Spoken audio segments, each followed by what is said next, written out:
Le Prestige, c'était l'un de ces bateaux poubelles anonymes qui sillonnent l'océan jusqu'au jour où ils sont malmenés par une tempête. Pour le Prestige, ce fut le 13 novembre 2002.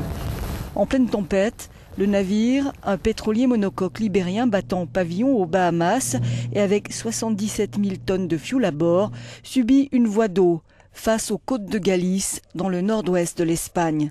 Pendant 6 jours, il est remorqué pour l'éloigner de la côte, suivant la décision du gouvernement espagnol. Le 19 novembre, à 8 h du matin, le navire se casse en deux et coule à 4000 mètres de profondeur dans l'océan Atlantique. Quelques 50 000 tonnes de fioul lourd s'échappent alors de la coque, polluant le littoral espagnol, portugais et français sur des milliers de kilomètres. Mais c'est la Galice qui sera la plus touchée. Une épaisse marée noire va couvrir une bonne partie de son littoral occidental. C'est une catastrophe environnementale majeure pour la région. La pêche artisanale, l'aquiculture en paieront les frais, mais aussi la nature.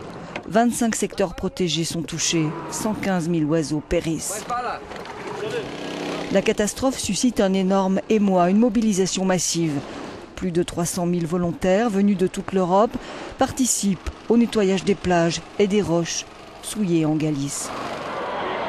La gestion politique de la catastrophe par le gouvernement de José María Aznar, qui avait ignoré la marée noire, va provoquer une vague de protestations sans précédent en Galice et ailleurs en Espagne, comme ici à Madrid, 3 mois après le naufrage. 10 ans après, le Prestige gît toujours par 4000 mètres de fond.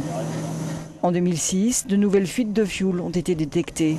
Un nouveau colmatage réalisé en 2007. Mais à ce jour, on ignore combien de fioul est toujours dans l'épave.